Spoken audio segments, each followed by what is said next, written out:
সামনেই আসছে জন্মাষ্টমী। গোপালের ভোগে নিবেদন করতে পারবেন। এছাড়াও এখন তালের সিজন, বাড়িতেও বানিয়ে সবাইকে খাওয়াতে পারবেন। তালের গুড় পিঠে খেতে কিন্তু বেশ ভালো লাগে। একটু নিয়ম মেনে যদি এই পিঠে বানানো হয়, প্রত্যেকটা পিঠেই কিন্তু লুচির মতো ফুলবে। তো চলুন, আজকের রেসিপি শেষ পর্যন্ত দেখার জন্য অনুরোধ রইল। আমার রেসিপি যদি ভালো লাগে তাহলে চ্যানেল সাবস্ক্রাইব করে অবশ্যই পাশে থাকারও অনুরোধ রইল। চলুন রেসিপিটা শুরু করা যাক।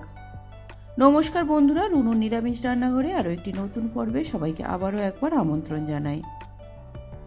পিঠে বানানোর জন্য প্রথমে ব্যাটার বানিয়ে নেব। তার জন্য এখানে আমি নিয়ে নেব 1.5 বাটি পরিমাণ ময়দা। আমি যে পাত্রের মাপ করে ময়দা নেব, সে পাত্রেরই মাপ করে নেব 1/2 বাটি পরিমাণ সুজি। ওই বাটিরই মাপ করে দেবো 1/2 বাটি পরিমাণ চিনি, সাথে দেবো 1 টিস্পুন পরিমাণ মৌরি। মৌরি দিলে ফ্লেভারটা খুবই ভালো হয়, চাইলে আপনারা এলাচও দিতে পারেন। দিয়ে দিলাম স্বাদ মতো লবণ। সমস্ত শুকনো উপকরণগুলো খুব ভালোভাবে মিশিয়ে দেবো। আমি 1/2 বাটি পরিমাণ চিনি নিয়েছি, আপনারা চাইলে কিন্তু আরেকটু যদি মিষ্টি চান তাহলে চিনির পরিমাণটা আরেকটু বাড়িয়ে নিতে পারেন। এবার এর মধ্যে দিয়ে দেবো বেশ কিছুটা পরিমাণে তালের পাল্প। তালের পাল্পটা দেওয়ার পরে সব কিছুকে আবারও আমি খুব ভালো করে মেখে নেব।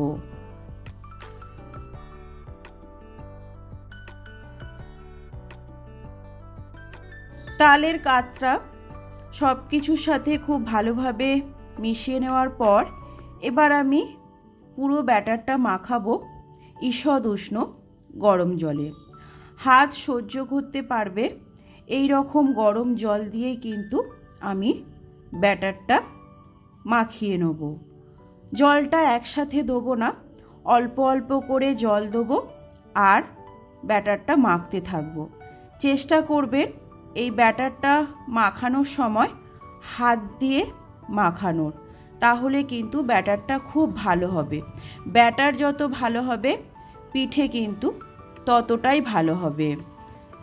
খুব ভালোভাবে থেসে থেসে আমি ব্যাটারটা মেখে নেব আর অল্প অল্প করে জলও মেশাতে থাকবো।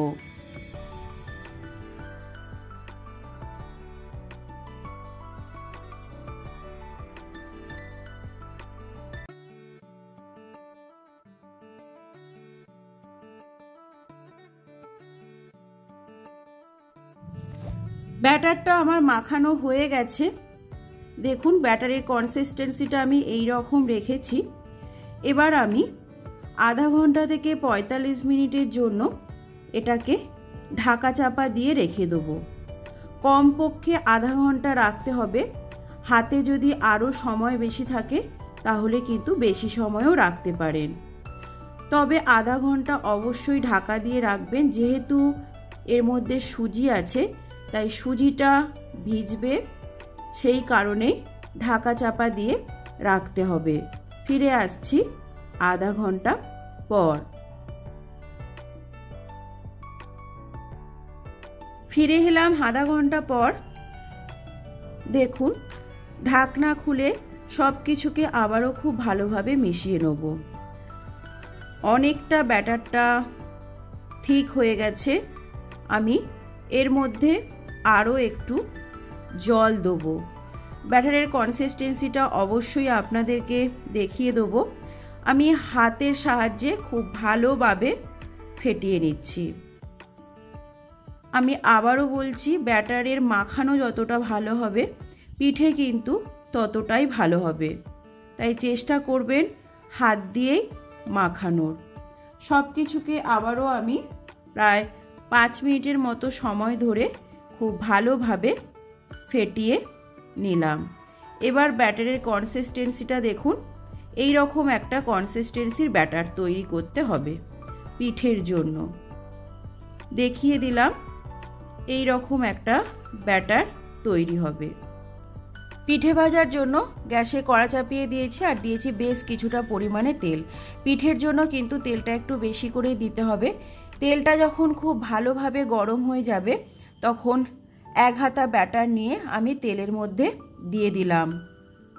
পিঠে ভাজার সময় গ্যাসের আঁচটা কিন্তু মিডিয়াম টু লোতে রাখতে হবে। তেলটাকে খুব ভালোভাবে তাতিয়ে নিতে হবে। পিঠেটা যখন ভেসে উঠবে কড়া থেকে তখন ওপর থেকে এইভাবে তেল ছিটিয়ে দিলে দেখবেন পিঠেটা খুব সুন্দরভাবে দু খোল হয়ে ফুলে উঠেছে। এবার আমি উল্টে পাল্টে লালচে করে পিঠেটাকে ভেজে তুলে নেব। দেখুন কত সুন্দর দেখতে হয়েছে, খেতেও কিন্তু খুবই সুন্দর হয়। বাড়িতে একবার হলেও এইভাবে তালের পিঠে বানিয়ে নিজেও খান, সবাইকে খাওয়ান, দেখবেন সবাই খুব খুশি হবে। তালের সিজন, আমরা পিঠে খেতে সবাই ভালোবাসি। এইভাবে বাড়িতে একবার গুড় পিঠে বানিয়ে দেখুন। আর যারা জন্মাষ্টমীতে গোপালের ভোগে নিবেদন করতে চান তারাও একবার এইভাবে বানিয়ে দেখুন। পিঠেগুলো কিন্তু যেমন নরম হবে তেমন দু খোল হয়ে ফুলবে। ছোট থেকে বড় সবাই খেতে পারবে। আজকের রেসিপি আপনাদের কেমন লাগলো সেটা অবশ্যই কমেন্ট বক্সে কমেন্ট করে জানাতে ভুলবেন না। আমার রেসিপি যদি ভালো লাগে লাইক, শেয়ার অ্যান্ড সাবস্ক্রাইব করার অনুরোধ রইল। যারা নতুন বন্ধু প্রথম আমার চ্যানেলে ভিডিও দেখছেন তারা অবশ্যই চ্যানেল সাবস্ক্রাইব করে পাশে থাকার অনুরোধ রইল। যারা নিরামিষভোজী, নিরামিষ খেতে পছন্দ করেন বা নিরামিষ রান্নাবান্না দেখতে চান তারাও চ্যানেল সাবস্ক্রাইব করে রাখুন। আমি নিত্য নতুন নিরামিষ রেসিপি নিয়ে হাজির হই। পেঁয়াজ রসুন দিয়ে সব রান্নাই মোটামুটি ভালো হয়, কিন্তু নিরামিষ দিনে অনেকেই চিন্তায় পড়েন কি রান্না করবেন আর কি খাবেন। আমার চ্যানেল সাবস্ক্রাইব করে রাখুন, তাহলে কিন্তু নিত্য নতুন নিরামিষ রেসিপি আপনারা পেয়ে যাবেন। প্রত্যেকটা পিঠেই দেখুন কত সুন্দরভাবে দু খোল হয়ে ফুলছে।